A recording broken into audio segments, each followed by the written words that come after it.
नमस्कार। Hostel life के विषय में कुछ कहने के लिए बहुत दिन से मेरे पास मैसेज आ रहे थे लोगों के। आज मैं सोचती हूँ कि जो हॉस्टल में रहने वाले बच्चे हैं वो खुद को कैसे मोटिवेट रखें अपने लक्ष्य के प्रति, और साथ में वो किस तरह बुरी आदतों से दूर रह के अपने कॉम्पिटिटिव या जिस भी की पढ़ाई वो कर रहे हैं उसमें कैसे सफल हों, ये सारी बातें करेंगे। तो सबसे पहले ये कहना चाहूँगी कि हॉस्टल बुरी आदतों को ले लेने का एक बहुत सरल माध्यम बन जाता है कई बार, क्योंकि वहाँ हर तरह के लोग आ रहे हैं। आपको यहाँ पे सबसे ज़्यादा खुद के विल पावर, अपने आत्म संयम पे भरोसा रखना होगा कि आप अगर आपको लगता है कि आप सही हैं अपनी जगह, आप में ये आत्मबल है, आप में भी विल पावर है ये कि आप किसी चीज़ को मना कर सके, तो आप हॉस्टल में रह सकते हैं। हॉस्टल में हर तरह के लोग रहते हैं। कुछ लोग नशा करते हैं, कुछ लोग टाइम वेस्ट करते हैं, कुछ लोग मूवी देख रहे हैं, हर तरह की मूवी देख रहे हैं, तो ये अपना इंटरनेट पे समय ख़राब कर रहे हैं। ये सारी चीज़ें हैं। तो आप किस तरह से खुद को इन सब से बचाए रखते हैं, ये विल पावर आपका तय करेगा। और विल पावर ठीक करने के लिए छोटी छोटी आदतों से शुरू करें। जैसे बताऊं कि विल पावर अगर मजबूत करना हो तो इतने समय मैं सोऊंगा और इतने समय उठूंगा, बिना अलार्म लगाए आप ये तय करें कि मुझे रात को 4 बजे उठना है, मान लीजिए 3 बजे उठना है पढ़ने के लिए, तो आपको अलार्म लगाने की ज़रूरत न पड़े। यही विल पावर की बहुत छोटी शुरुआत होती है कि जहाँ आपकी नींद खुल जाती है अपने आप। और धीरे धीरे आप देखेंगे कि एक चमत्कार जैसा होता है, आप अपने शरीर को उस तरह से ढाल लेते हैं कि आप जब उठने का सोचते हैं आप उठ लेते हैं, जब सोने का सोचते हैं आपको नींद आ जाती है, बिल्कुल बिस्तर पे पड़ते ही आप सो जाते हैं, आपको कहीं इधर उधर की बातें ध्यान में नहीं आती।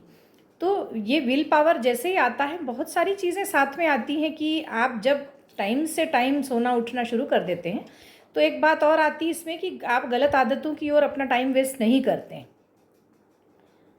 जैसे ही रात होती है आपको लगता है कि अब आप पढ़ चुके, आपका समय हो गया है, तो सो जाते हैं। और यही सबसे सही समय है, मैं सोचती हूँ, टीनेज, जिसमें आप इन आदतों को, अच्छी आदतों को अडॉप्ट कर सकते हैं। तो ये आत्मसंयम से आता है, और आत्मसंयम मैंने बताया कि फिक्स्ड रूटीन से आता है। आप अच्छी दिनचर्या जब आप रखते हैं, समय पे सोना, समय पे खाना, तो आप जो गलत चीज़ों को आप मना करने की आप में ताकत अपने आप आ जाती है। और फिर कहूँगी कि जहाँ पर कुछ गलत हो रहा हो तो वहाँ ऐसी स्थिति में बिल्कुल मना करें। कोई नशा कर रहा है, कोई मूवी देख रहा है, आपकी परीक्षा है, तो ऐसी स्थिति में बिल्कुल भी विरोध करें इन बातों का कि नहीं, अभी परीक्षा का समय है, मुझे पढ़ना है।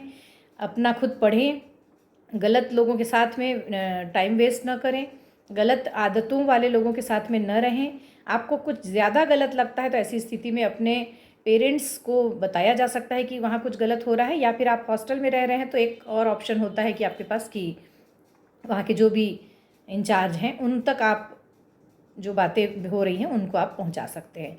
और गलत का विरोध ज़रूर करें, गलत को सहें मत कभी भी। और इसके अलावा एक बात और बोलूँगी कि स्वस्थ मनोरंजन करना ज़रूरी है। जैसे कि आप अगर पढ़ते पढ़ते थक गए हैं, आपको लगता है कि भाई थोड़ा सा मनोरंजन भी ज़रूरी है, तो ऐसी स्थिति में आप का अपना कुछ तय कर लीजिए। कुछ लोग कार्टून भी देखते हैं, मैंने बहुत बड़े बच्चों को भी कार्टून देखते देखा है, और ये बहुत स्वस्थ मनोरंजन है, बहुत अच्छा आप मनोरंजन आपका होता है वैसे में कि आप कार्टून्स देखते हैं उसमें, मोबाइल पे या जैसे भी। इसके अलावा मनोरंजन का एक बहुत अच्छा तरीका है कि कोई इंडोर गेम खेला जा सकता है या कोई आउटडोर गेम खेला जा सकता है। रात के वक्त आप बैडमिंटन खेल सकते हैं, कैरम खेल सकते हैं अच्छे दोस्तों के साथ अपने।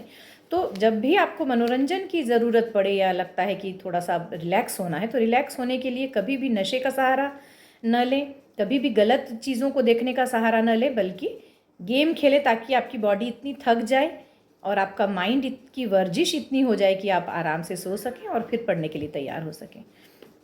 इसके बाद एक बात कहूँगी कि अगर आप बुरी संगत में पड़ ही गए हैं, एक बात है कि पड़ गए हैं, किसी तरह नशे की आदत में पड़ गए हैं, गलत चीज़ों में पड़ गए हैं, तो दो बातें हैं। एक तो अगर आगे बढ़ना चाहते हैं, छोड़ना चाहते हैं, तो खुद को माफ़ करें, सारी चीज़ें पेरेंट्स को बताएं कि ये इस तरह हो गया है, मुझसे गलत आदत हो गई है मेरी, और उसके बाद फिर आप उसको छोड़ने की ओर उनसे मदद लें। खुद का विल पावर मजबूत करें और कहें कि मैं ये गलत चीज़ें छोड़ना चाहता हूँ और मैं छोड़ दूँगा। और फिर अंतिम ये कहूँगी कि अपने धर्म को माने। आप जिस भी धर्म का पालन करते हैं उसको आप, उस पर आप भरोसा रखें। थोड़ा सा कुछ भी एक समय छोटा सा आस्तिक होने की ओर कदम बढ़ाएं और छोटा सा समय भी अपने धर्म को दें, उसकी कुछ चीज़ें पढ़ें, कुछ लोग बोलें, तो इससे आपको बहुत तेज़ी से उससे उबरने में मदद मिलेगी और आपको आपका जो मानसिक जो शांति है वो बनी रहेगी, विल पावर मजबूत होगा। तो आज बस इतना ही। एक बात का ध्यान रखें कि माता पिता का बहुत पैसा, बहुत आशाएं लगी रहती हैं हॉस्टल में भेजने के समय आपको, और एजुकेशन चाहते हैं वो कि अच्छा उसमें रिजल्ट आए। तो मेहनत करें, विल पावर मजबूत रखें, अच्छी संगत में रहें और गलत मनोरंजन से दूर रहें। बस ये 4 चीज़ों का ध्यान रखेंगे तो आप बहुत सफल होंगे। बहुत धन्यवाद। फिर मिलते हैं किसी और विषय के साथ।